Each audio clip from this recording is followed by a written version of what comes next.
that the sun shines down its power to all the world and makes the wind blow strong as it will. I wonder how gentle rains can fall upon the land, so lovely earth can stay lovely still.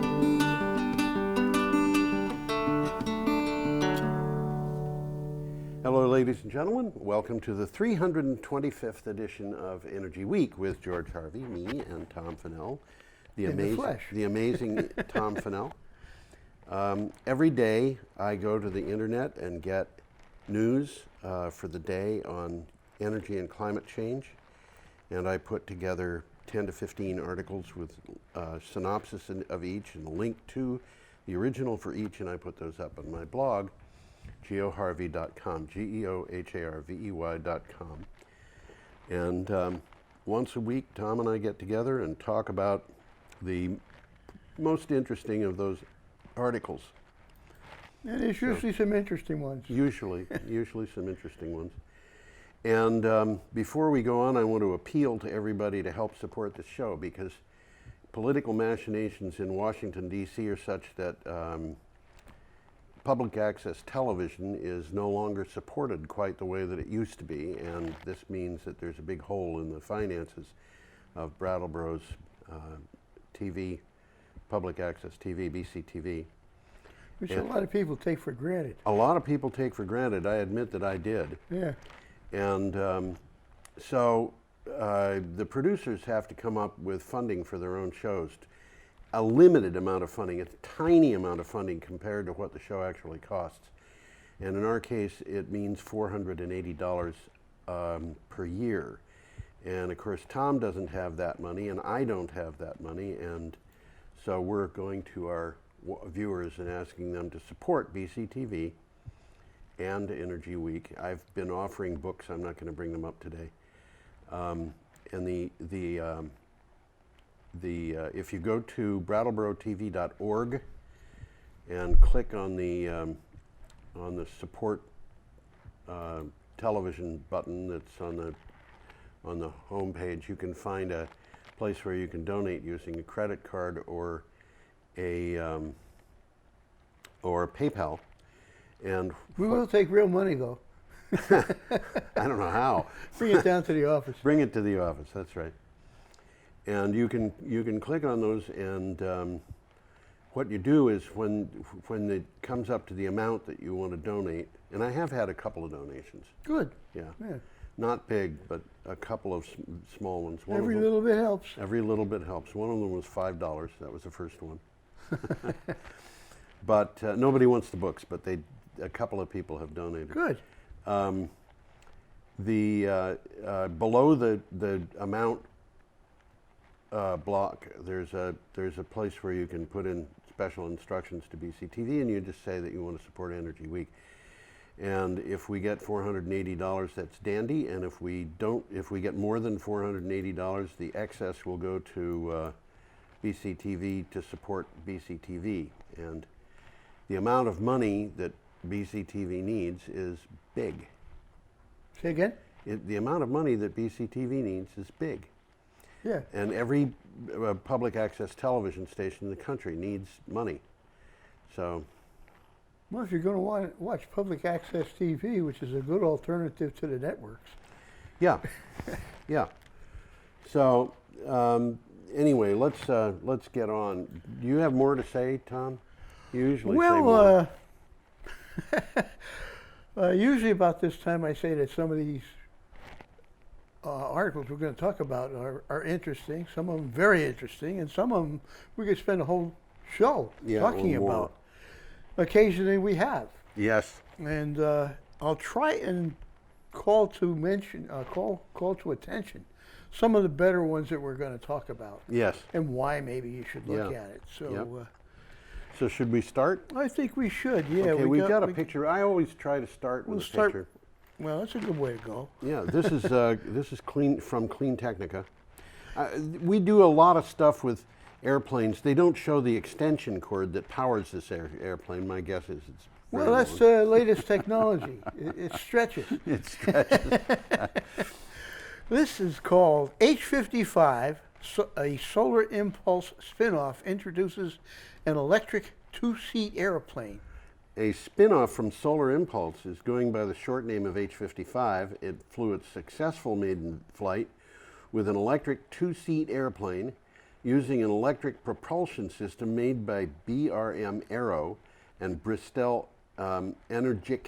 The Bristol Energic airplane is perfect for pilot training and flight schools. And you know, looking at that picture, you don't notice it because of the position of the wing and so forth, but the cowling for the motor on that thing is actually kind of small. And I don't think you could fit a combustion. Well, I think you probably could, because they basically are taking a basic airplane that's made for a gas motor. You think so? And retrofitting it for the electric. Maybe they are. The plane is called the Ampere, Yep. like Ampere and air. Yes.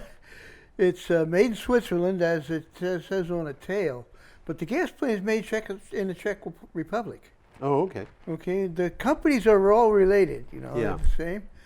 Yeah.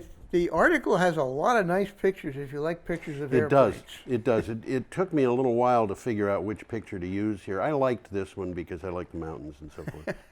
Well, for obvious reasons, it cuts down on maintenance and gas costs. Yes. Okay, and it's particularly good for flight schools and stuff like that, because the flight length on batteries is an hour and a half. Okay. So you're not going to fly all around Europe with this thing without stopping to recharge your batteries, which you can do. Yeah.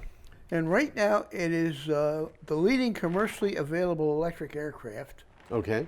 and potentially soon it's going to be an air taxi.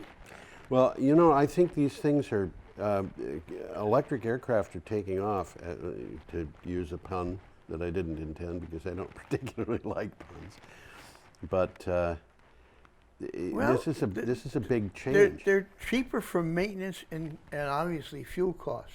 Yeah. And that's going to make a big difference for some of these carriers. Yeah, and although batteries are heavy, so's aviation fuel that you have to have in your tanks, and the internal combustion engines are being replaced with very much lighter motors.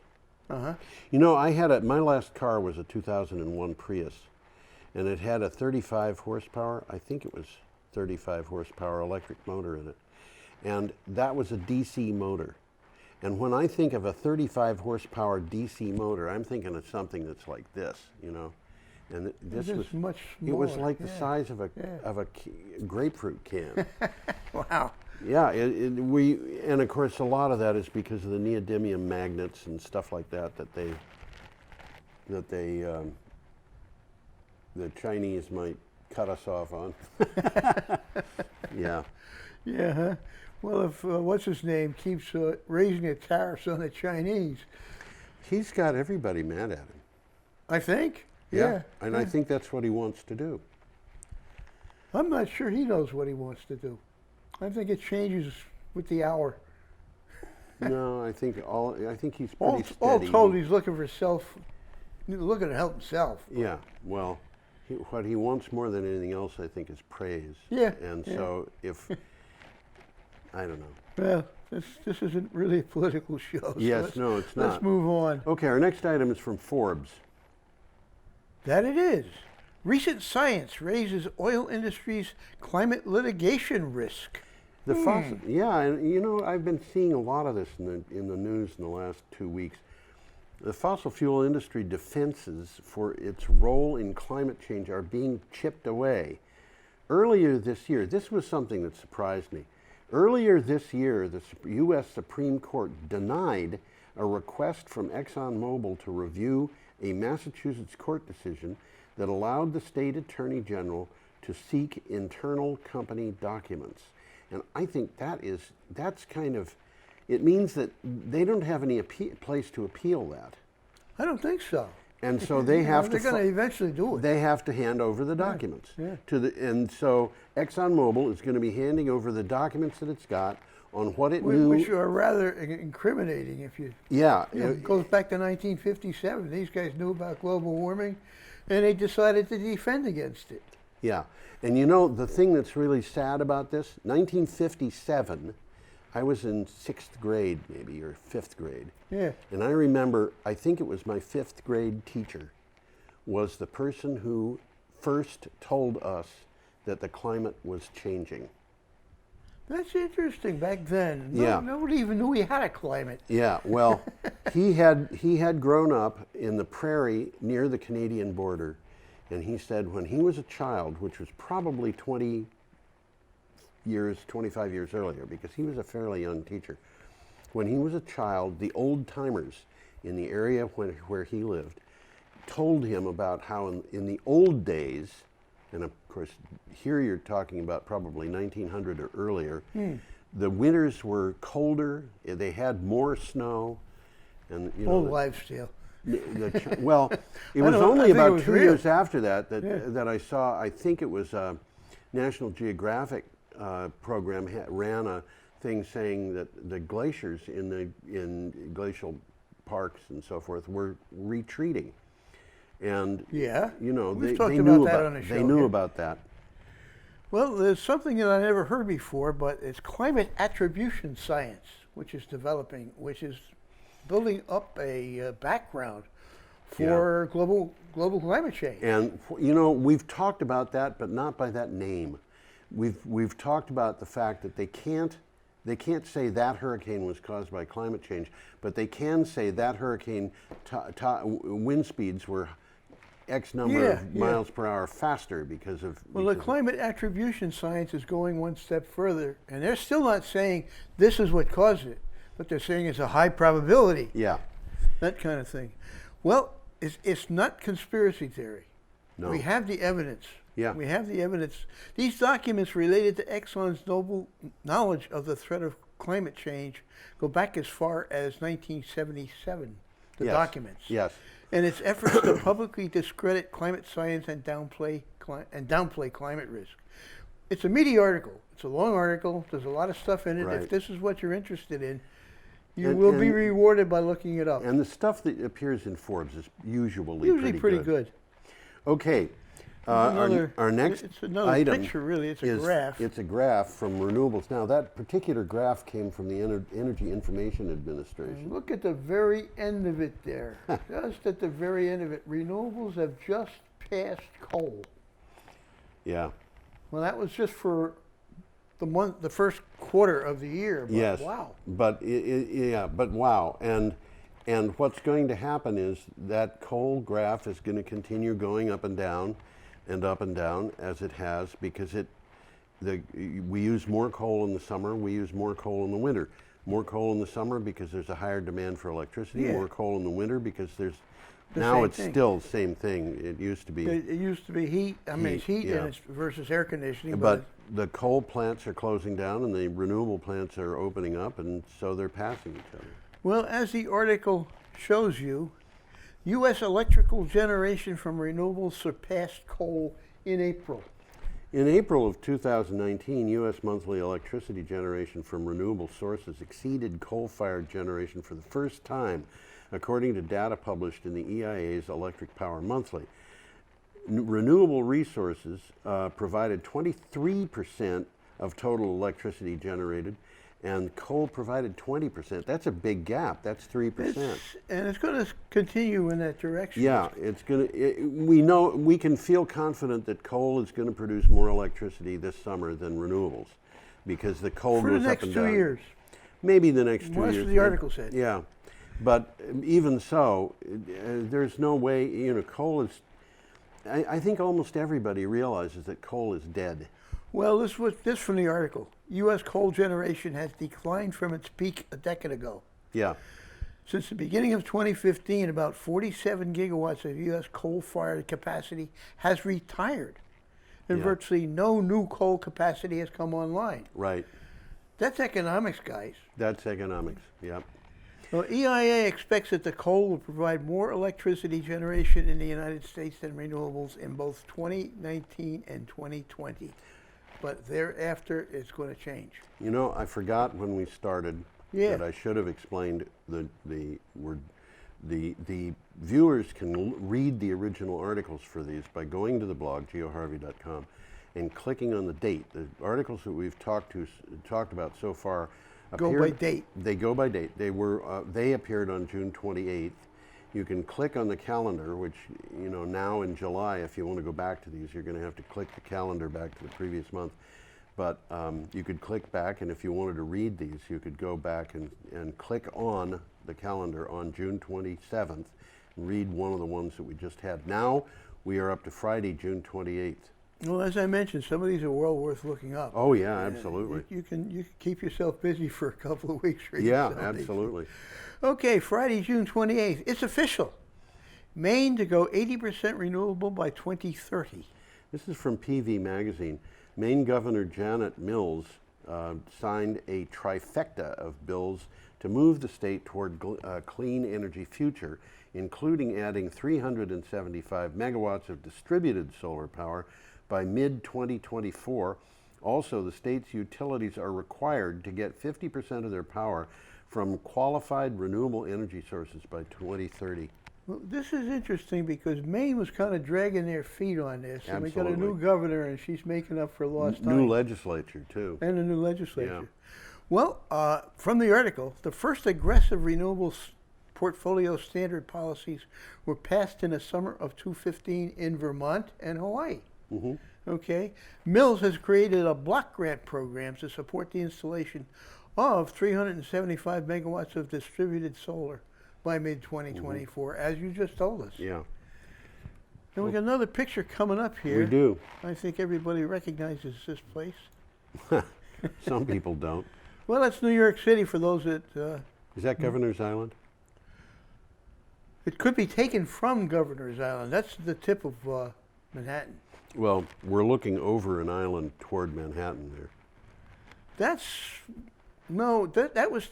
If you look at the very right on that, oh, that picture, it's not... For some, it's on my picture, but it's not on yours. There's a bridge. Yeah. So it's taken from the Brooklyn Bridge. From the Brooklyn Bridge. Wait, no, it's pretty. It's higher up. It's higher up than that. It's taken yeah. from the Queensboro Bridge. Yeah, I think so. Yeah, because you can see the Empire State Building and the Chrysler Building. Yes. In the background. Way back in the background. So this is way up. This is way up someplace. Midtown, about Yeah. 59th Street. Yep. Okay. This is from CNN. New York City declares a climate emergency. It's the first U.S. city with more than 1 million residents to do so. In an effort to mobilize local and national responses to stall global warming, excuse me, the New York City Council passed legislation declaring a climate emergency. It is the largest city in the United States, and it has over 8.62 million inhabitants. And I think that's significant. I'm looking at that picture again. That is an island. Yeah. Okay, and it's the bridge goes right Kind over of that over island. it, yeah. Matter of fact, you can get onto that. The only way you can get onto that island is from the bridge with an elevator. Yes. You drive your vehicle right onto the elevator and it takes you Yes. down. It's such a weird thing. I at one point in my life, my landlady gave me a book, which was an astonishingly good book about garbage. and it wasn't Governor's Island, it was Rikers Island. Used to be a garbage dump. Yeah. And it was an unsafe place to be. So they built the jail. because they had methane being generated underground. Okay. But they also had fires. Okay. On the island. On the island. Constantly and the island burning. Was and so uninhabited. every once in a while, some part of the island would explode. Oh boy. And I don't know. Anyway, we want to go on, don't we? Or are you done? You're not. Done.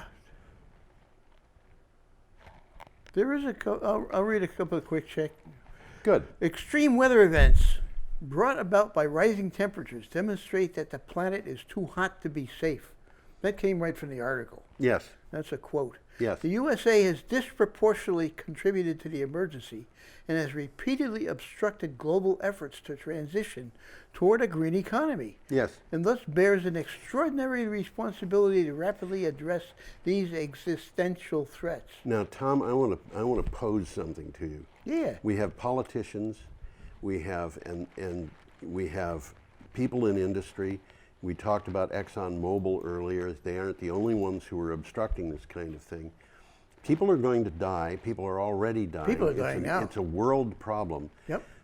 I will tell you, I will not be surprised if the United States eventually extradites American citizens to Brussels for trial for crimes against humanity because of their obstruction of dealing with climate change.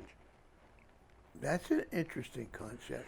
Now, Wow. I'll tell you something. Donald Trump cannot pardon anybody for crimes against humanity. Okay. But crimes against humanity could put some people out of this country and into prison for the rest of their lives. Isn't that interesting? These people are not just playing games with everybody else's future. They're playing games with their own, and they don't realize that. And of course, this goes back, I think, to the business of what do you do with somebody who's a gambler? And I honestly think that at some level, when you're talking about business and you're talking about denial of responsibility, you're talking about gambling.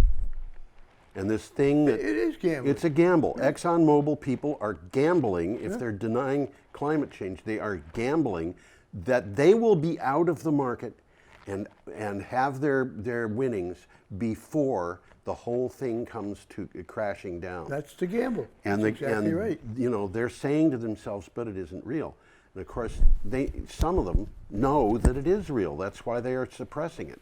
They've known it for a long, long time. They've known it for a long time. There's no doubt about that. And some people get out of the thing and say, well, it's real.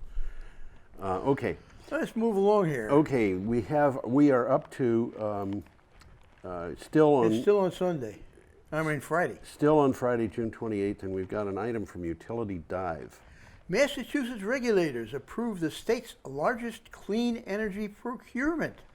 The Massachusetts Department of Public Utilities approved contracts authorizing utilities to buy 9,544,940 megawatt Why didn't hours. they just say 10 million? I don't know.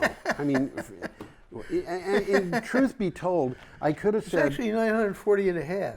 yeah, we could have had 9,555 gigawatt hours or 9.6 terawatt hours. You know what? Okay, this is the number that was given, and whenever I start doing those conversions, even though they're easy, sometimes I mess them up. Anyway, that amount of electricity, whatever it is, annually, it's 9 million, 9.5, almost It's 10 a lot. million. And it's It's a good megawatt amount, hours, goodly so amount. you can think of it as being, I don't know, 60, 80 bucks per each. So we're talking about lots of millions of dollars here. Annually from Hydro-Quebec, the Sierra Club, however, questioned the wisdom of relying on Canadian hydropower to address the state's climate goals. Well, I don't find any problem with that. I'd rather they buy Canadian hydropower than American gas power. Well, I absolutely agree with you. I absolutely agree. But the fact of the matter is, if you're looking for energy security, it's always better local, because the transmission lines can be brought down. Well, you got a point there. And I know we've talked about it now. They're planning several transmission They lines are. from Canada to New England. Well, we saw what happened with Tasmania, where their transmission line that connected them submarine cable to the main part of Australia broke. It broke, and they were out of luck there for months. Yeah, You know. so it can happen. Yeah, but okay. Well, there's a little bit more on this one. The state has passed legislation requiring utilities to competitively solicit and contract for approximately 1,600 megawatts of offshore wind, Yes. 1,600 megawatts of solar, Yes. and over 1,000 megawatts of storage. So they're doing They're doing it they're right. moving in the right direction for They're sure. definitely moving in the right direction. And you know, I agree with the Sierra Club, but I disagree that this is worth disagreeing about. Well, let's move along. We got another picture coming We up. do, and we're up to Saturday, June Bring 29th. the picture up. This is a weird picture. It is kind of weird, isn't it? Yeah. France hits a record temperature of 45.9 centigrade, which is 114.6 Fahrenheit. Yeah. Why don't they just say 115? Yeah. France has hit its highest recorded temperature, 45.9 degrees Celsius or 114.6 degrees Fahrenheit, amid a heat wave that in Europe that has claimed several lives. The new That's record. making the news. Oh, It's yeah. currently making Yeah, the it's news. still there. The new record was set in the southern village, and I'm not going to try to pronounce the name because I don't pronounce French properly. And of course, anybody who's watched My Fair Lady heard Rex Harrison say, the French really don't care what you say as long as you pronounce it properly. This was the same, the same movie where he talks about English being a superior language because it's the language of the Bible. I love that. The previous record was 44.1 degrees Celsius during a 2003 heat wave that killed thousands of people. Now, I want to point out here, this record jumped 1.8 degrees Celsius, which is 3.24. That's a significant jump. in a short period of 3.24 time. degrees Fahrenheit. It's like, what's the highest temperature Vermont has ever had? I don't know the answer to that question. I would guess it's close to 100 degrees. And it would be like waking up this morning and discovering it's 104 out. Yeah. This is just a little bit outside the realm of anything that you could expect. But it's a serious problem that has been, the heat wave has been in Spain and in France and in Germany. Well, that's what I was just about to say that. Germany, France, Poland, and the Czech Republic have all recorded their highest ever June temperatures. Right. Highest ever. Highest ever. And the reason is because the jet stream got stalled. And that can happen, and it will happen again. So, They're drawing in hot air from northern Africa. yeah, this is air that's coming from Morocco. So it's coming in from the Sahara Desert. Let's move along here. Okay, we're up to an item from Clean Technica. UK signs net zero emissions requirement into law. This is kind of important. This is significant. 2 weeks after Theresa May, the UK's outgoing Prime Minister, announced that she was introducing legislation to enshrine into law a net zero emissions by 2050 target, it was signed into law, making the UK the first major global economy to make such a target legally binding. And I'm sorry to tell you this, but it's not soon enough. I hate to say it, but I think I agree with you.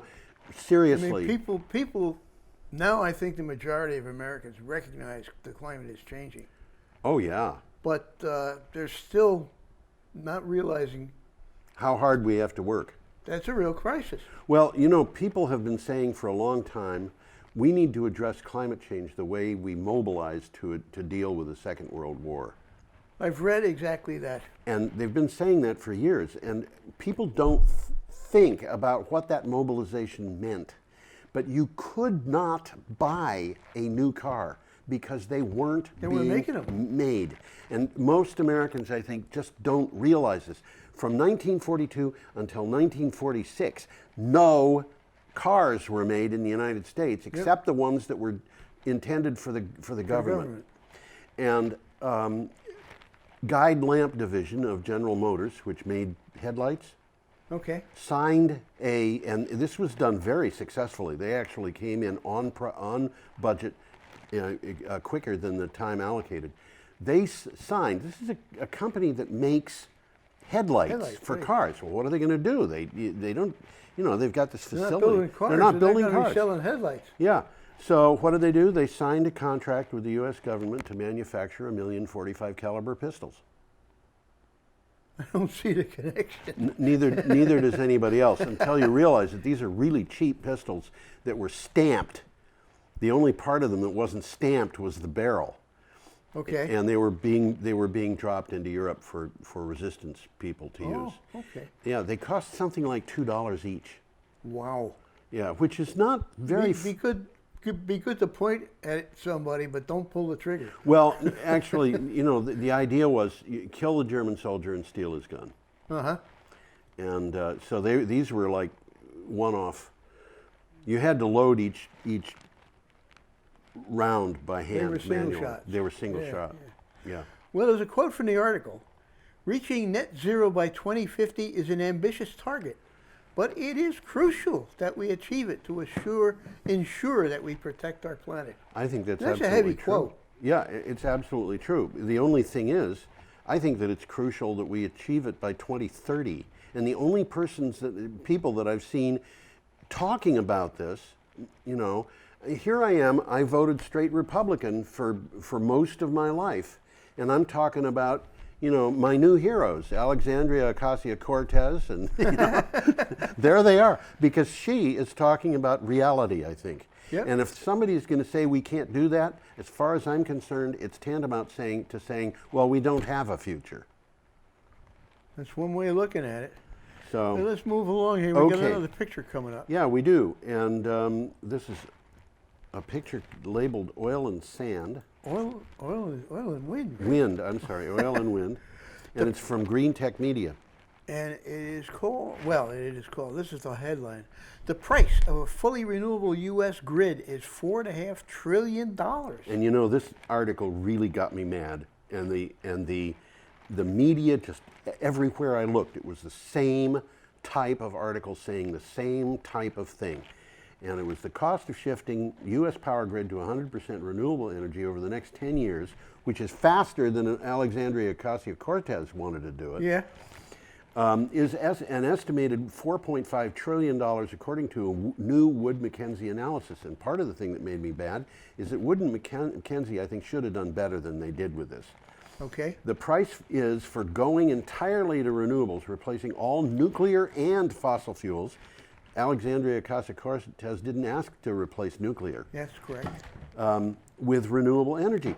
Now, I'll tell you something, Tom. I read this report, and I was very disappointed by a couple of things. One of which was Wood Mackenzie never bothered telling anybody in it, as far as I could see, who funded it. Who did? I don't know. Okay. But if you think about this, you go to a professional analysis place and you say, I want to fund a study. And they say to you, okay, what do you want to know? And you say, I want to know how much it's going to cost to move the entire grid to renewables in 10 years. No nuclear, no fossil fuels in 10 years. Yep. And I want you to tell me the cost of the stuff that we will have to spend money on to do that. Okay. Simple. Sounds good to me. Sounds good to me. Okay, let's say you do this a slightly different way and you even have the same goal. You've got 10 years, you're going to ditch nuclear in the process, but you say, I want you to tell me how much it's going to cost to do that, and then I want you also to tell me how much money we're going to save by doing it. Mm-hmm. So we'll know the net cost. The net cost, right, which is what really counts. And they didn't say what the net cost was. They said what the gross cost was. I suspect this was funded by somebody who doesn't like Alexandria Ocasio-Cortez. This looks bogus to me, even though it came from Wood Mackenzie. Well, a takeaway from the article, the estimated cost of climate change for the U.S. this century could rise even more could rise even more the longer action is delayed. Yeah, absolutely. And it'll go way, way, way, way, way beyond $4.5 trillion. If we drag our feet, it's going to cost us more. Oh, yeah. And it didn't say it's not going to be cheaper if it's completed by 2040 rather than 2030. The article said that. Yeah. But beyond that, it's going to cost more. But they didn't say how much money would be saved because people were no longer going to the hospital because of pollution problems. They kind of alluded to that, but they didn't give us any numbers. And as I said, I read this report, and maybe there was stuff in it that was missing, but I was disappointed. Well, here's one that's coming up, and this one is an important article. You mean you want me to stop spouting about Wood Mackenzie? Well, it's from Clean Technical. It sure is. And it says, fracking creates a glut of fossil fuels and a mountain of debt. This was fascinating. This is a very interesting article. Really interesting article.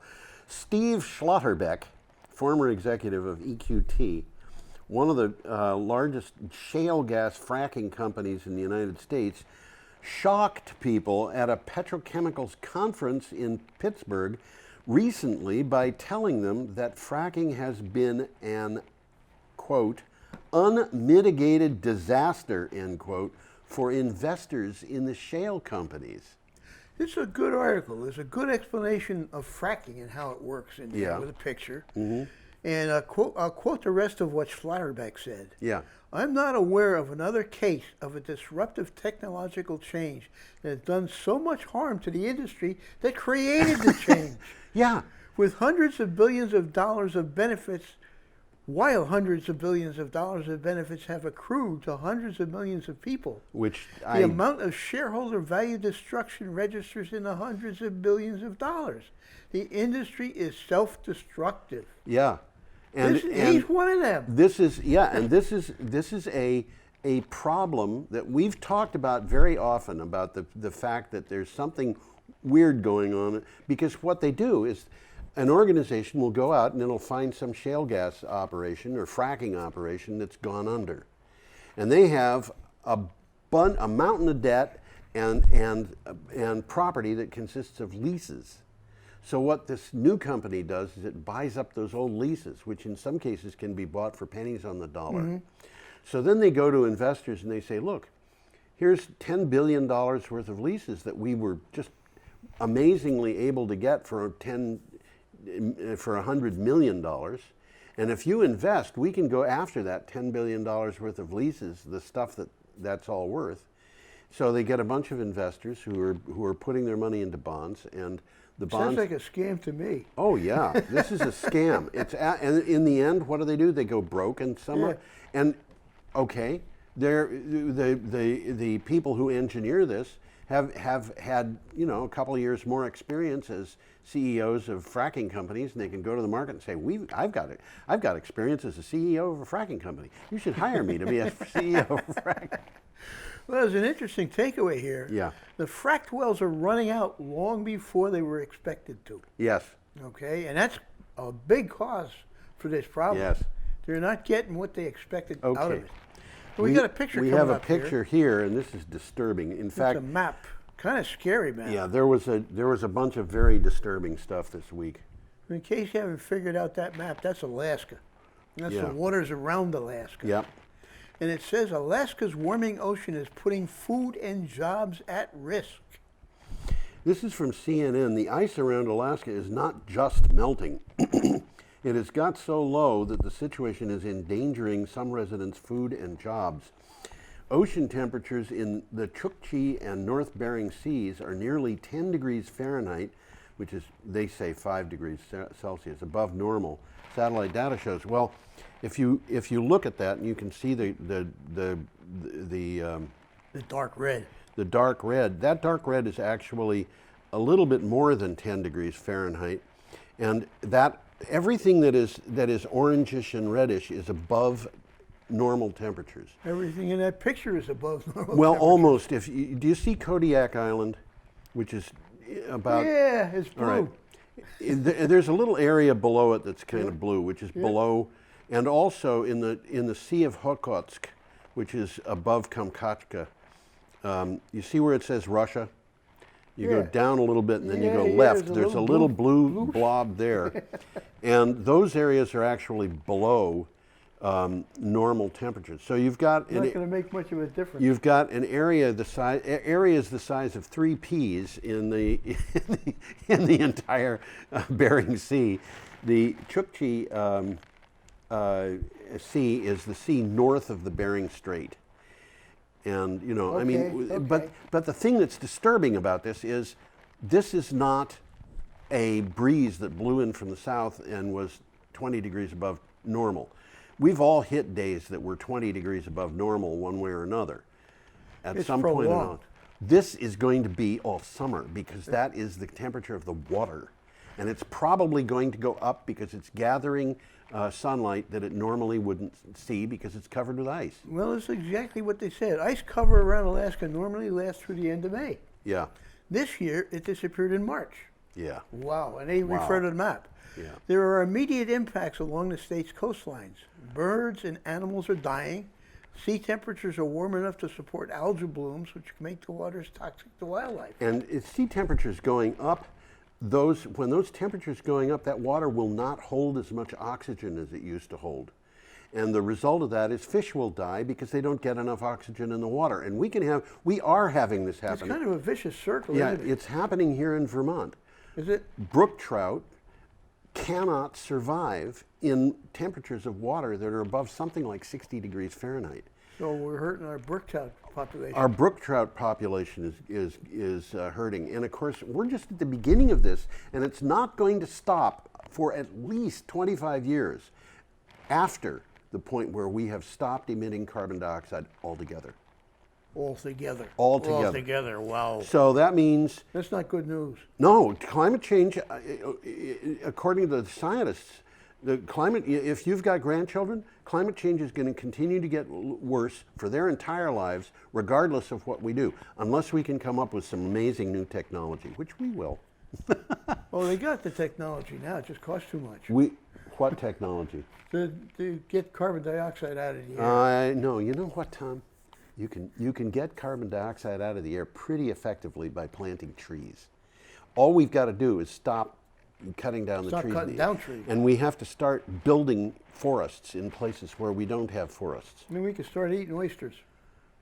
Eating oysters? Yeah. Yes. Because the oysters use up the CO2 to make the That's shells. absolutely true. They do. But we'd have to figure out how to farm the oysters out of waters that are clean. Okay, should we move The oysters on? are going to be growing in the Connecticut River if it keeps on. Yeah. Should we go on? Yeah, let's go, because we're reaching up to Sunday already. Okay. Oceans start to slow down on carbon dioxide absorption. Wow, this is more bad news. Oceanographic researchers at the University of California, Santa Barbara report that the ocean's dynamic ability to act as a carbon sink is influenced by a number of factors, importantly including ocean circulation. This may explain why atmospheric CO2 levels can rise when emissions do not. Well, what the article says that the ocean is one of the biggest absorbers of carbon dioxide emitted by the way of human activity. Yeah. Okay? Studies have revealed that the ocean's process for absorbing carbon dioxide has changed over time. Yes. This might affect the ocean's ability to buffer climate change. Absolutely. They shouldn't say might. Bad news. Yeah, this is very, not good news very at all. bad news. We've got to get this thing under control. Okay.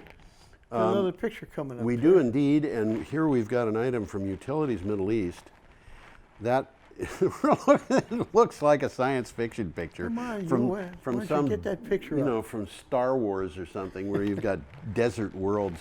Well, it's in Abu Dhabi, which is Yeah. almost all desert anyhow. Yeah. It's the world's largest single solar plant, and it starts commercial operations in Abu Dhabi.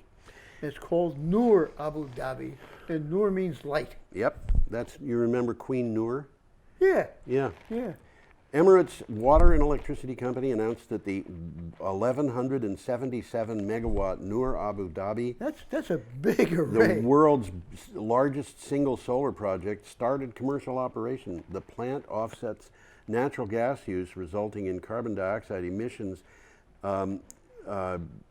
reduction of carbon dioxide emissions by 1 million metric tons per year. That's the equivalent of removing 200,000 cars. Yeah. The billion-dollar solar plant features more than 3.2 million solar panels. Count them all. You can Well, start now. I You might tried finish it. by I next mean, week. they get blurry in the background there. Okay. It's installed on a 3 square mile site. Yeah. Okay, and according to this one, and this is going to change before the show's over, Yeah. Noor broke another record, attracting the world's most competitive tariff of 2.4 cents per kilowatt hour. Which has been beat. That's what I just said. Yeah, we will Yeah. see before the show's over. We're going to talk about. Yeah, it we more. are indeed. Okay. We're going to have to move a little more quickly, Tom. We Okay. don't have much time, and we've got 7 items. But We got 15 minutes left. K24 TV brought us this, and this was another one that I thought was fascinating. Lamu coal plant, not even economically and commercially viable, says the Chinese envoy. The Chinese ambassador Wu Peng assured Kenya that his company will not force coal on the Kenyans. Wu said China is committed to reducing coal usage in the world. He confirmed that a coal-burning plant set to be built in Kenya was not economically and commercially viable. This is the salesman for the company saying, don't buy our product. Basically, that's what's happening. Actually, it's exactly a little what's different than that because what he's saying is happening. Well, don't the buy. Chinese company is owned by the government anyhow. Yeah, don't buy that product, buy this one over here. Don't buy the coal company, buy the solar or buy the wind. Yeah, basically that's what's going on. Yeah. Okay, can we go on? Or Yeah, do you have quick, more to say quick there? takeaway, the social, environmental, and economic costs of running coal-fired power plants far exceed the benefits. Oh, yeah, And absolutely. We've talked about that. We've got another picture coming We're up to here. Monday, July 1st, And we got another and picture. this This is scary. is scary. That's Mexico, guys. That's Mexico. And that's not And snow. I want to point out that woman and her little child are walking on ice, which is hail, built up to the hoods of the trucks. Look at what she's wearing. It's summertime down It's there. summertime. She's wearing Mexico. clothes that are appropriate to summertime, and my bet is that she's not even feeling particularly cold, because it was 80 degrees when this happened. Yeah. Okay, what do you got for a Mexico's Guadalajara hit by freak summer hailstorm which buries cars and blankets streets. A freak hailstorm has struck Guadalajara, one of Mexico's most populous cities, shocking residents and trapping vehicles in a deluge of ice pellets up to 2 meters deep. 2 meters, 6 feet. it's more. A little bit meter more. is 3 feet 4 Yeah. inches. This is 6 feet 8 inches. Yeah. Of course, other people were saying it's only 1.5 meters. But while seasonal hailstorms happen, there is no record of any this heavy. You know what? One of the right-wing news organizations published a story about this that said, and the governor of the state this happened in said it happened because of climate change. Ha ha ha ha ha. They didn't say ha ha ha, but they were obviously making it clear that this guy was making an absolutely bogus connection. And I got news for you. The connection is valid. Well, hailstorms don't occur in wintertime. No, they happen in the It's a summer. summertime thing. And the hotter the air is, the more water it can hold. And the Yeah. more water it can hold when it gets up to places where it's always cold and it decompresses, so it cools off naturally anyway, and it is in a turbulent situation. The rain that is produced internally blows around it chaotically. Pellets organize themselves just by crashing into each other. In the cold conditions, they freeze. When you got things that are heavy enough, they drop out, and sometimes they can be as big as a softball. So the winds are Oh, yeah, they can. holding ice that's that big. Here, the pellets were pretty small. You notice that the trucks don't show much in the way of dents. But Well, there is a video here on the website, and it shows some of the damage that Yep. This storm caused. And Yep. It crashed into a lot of roofs. yep, and Okay. and this is A lot of pictures but of the damage. The point is, in order to hold that much water that came down as that much ice, Yep. that air had to be good and hot. Yep. This is global warming causing an ice problem in Mexico in the summer. Who'd have thunk? Who'd have thunk? Okay, you want to go on? Yeah, let's move on. We got one coming up from Clean Technical. Clean Technica. What do you got? Los Angeles, in 8 Minutes Solar, announced a 25-year power purchasing agreement at under 2 cents per kilowatt hour. Who'd have thunk? Who'd have thunk? By the way, 8 Minute is the name of the company. It's the name of the company. And we've talked about it before. We've mentioned that. It's Yeah. the largest privately held solar power developer in the U.S., so there's nothing to be trifled with. Yeah.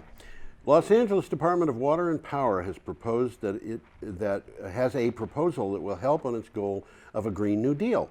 Okay? Sure. If approved, the city will enter into a 25-year power purchase agreement for 400 megawatts of AC of solar electricity at a price of 1.997 cents per kilowatt hour. That's a little bit cheaper than Noor. A little bit cheaper than Noor. Yeah. Well, actually, I think it's a little bit more expensive because there's credits that help support this, and I think Noor is without any support. Well, it's the Emirates. You don't know. You don't know. even if they told you exactly how things were going, you'd still probably not be able to understand it. Okay, this is good. I want to point out here, Los Angeles has got a Green New Deal in place. They do, huh? That's what they're trying to accomplish. A Green New Deal. Oh, good for them. Okay, should we go on? Yeah, this is an interesting story. Okay, we've got an Got item another from picture Vice. coming up here. And we've got, this is an interesting picture. That's a whaling logbook for Yep. those who want to know. Yeah. Not the computer on the side. Yep. Centuries-old sea captain diaries are confirming modern climate science. Logs kept by whalers' mates can help to fill in some of the gaps left in the records. This was what I just read is wrong. It's captains and mates, which only go back to 1880. Our weather records only go back to 1880. American whaler diaries have been kept since the late 1700s, adding over a century of supplementary information on climate, on the climate record, and that supplementary information supports the idea of Well, one of the reasons why this is so important, yeah. the whalers voyaged to locations far beyond established Yes. sea lanes, Yes. which means the logbooks are filled with rare and valuable weather observations. Right. Okay, they can be used to corroborate climate change trends revealed in standardized temperature readings and geological records. Right. So We- somebody did their homework and they found one of these books or a bunch of these books. And Yeah. they said, holy cow, guys. Yeah. This is a wealth of information for Yes, us. that's right. Okay, we're up to Tuesday, Yeah, we July got some 2nd. pictures coming We've up got here, some too. some This is an interesting article. women in We've sort of talked about something like this in the past. yeah, oh yes, but it's Take a good look at them now. The woman on the left is carrying a very, very small solar panel. yes, The one in the middle's got a lamp, yep, and the one on the right's got a flashlight. that's right. And that little solar panel has a light under it. Yes, that- it does. It's, yeah.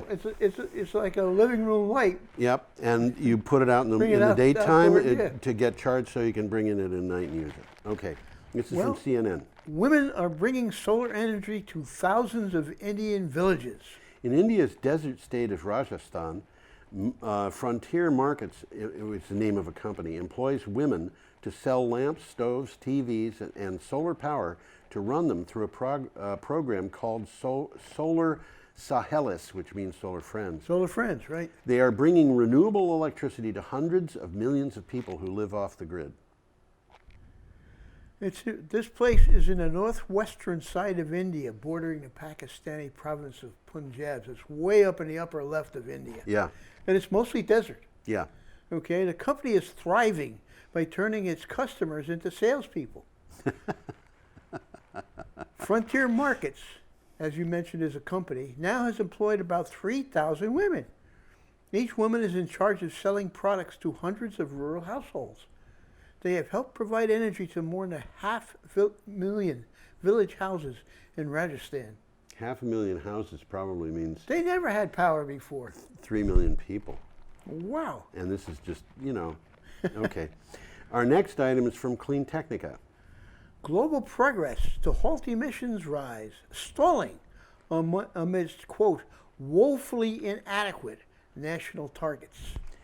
The Climate Action Tracker, in an update of government actions on greenhouse gas emissions, concluded that progress for climate change is stalling, as many countries retain, quote, woefully inadequate, end quote, national targets.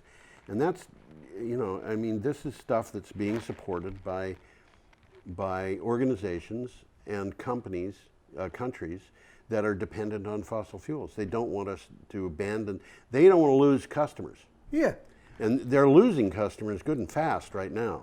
And Well, what the article says, as much as governments should be taking bold action, most governments are nowhere near the action they need to take, including our own. It also lists the United States as one of the most negligent in that. Well, they call it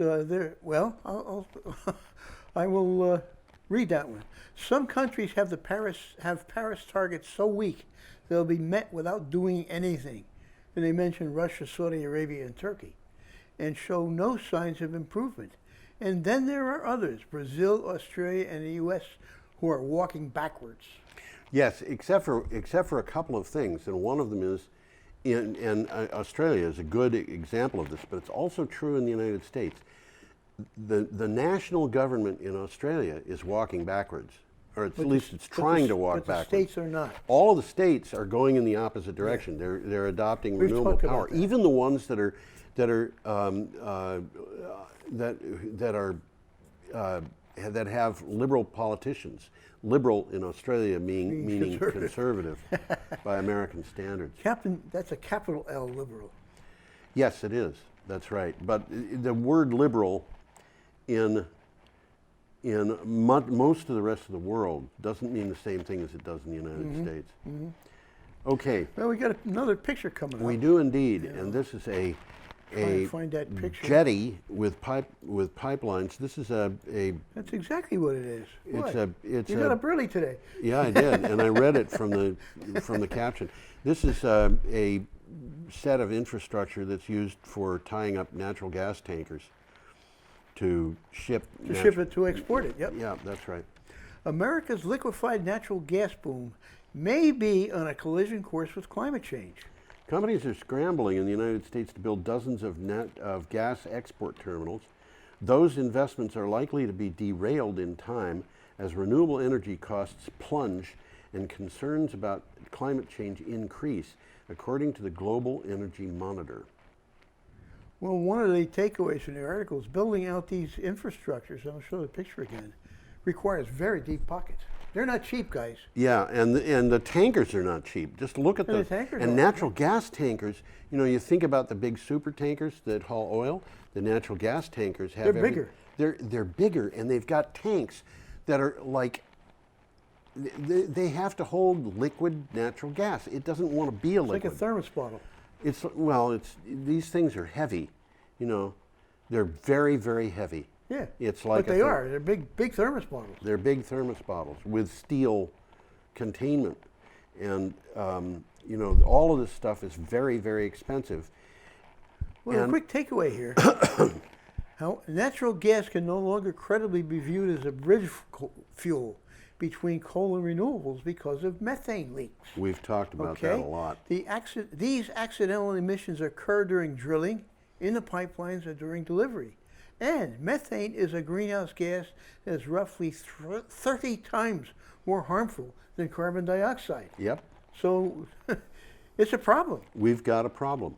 And the problem of using natural gas as a bridge fuel is one thing, but again, we've got an industry that is paying for representation in Congress and the White House, and because of that, it's getting extra consideration, which means that they're trying to, the government of the United States is trying to export natural gas and oil and things like that.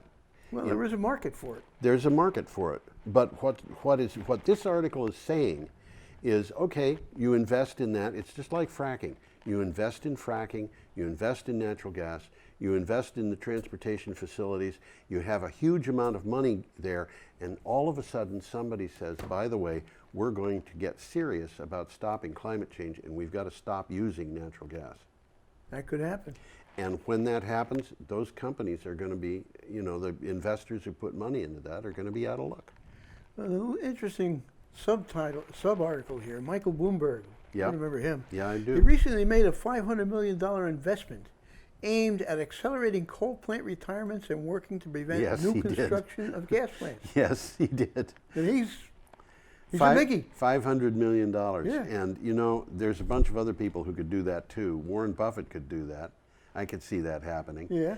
You know, Mid-American is now more than 50% renewably powered. Mid-American is one of the biggest. Warren Buffett owns it. Warren Buffett owns it. Yeah. This is not an accident.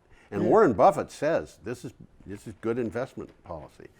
Well, we're at the end of our hour. Oh, wait a second. There's 13.9 seconds left. Oh, okay. Well, why don't you put us both up so we can say goodbye? Yeah, I'll do that. It's going to be a difficult process. I want to point out that Tom is the one who decides what is on.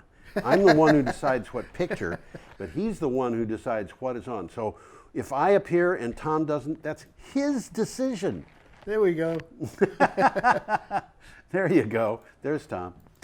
Everybody, we hope you have a lovely week and hope you come back next time. Bye-bye. Adios.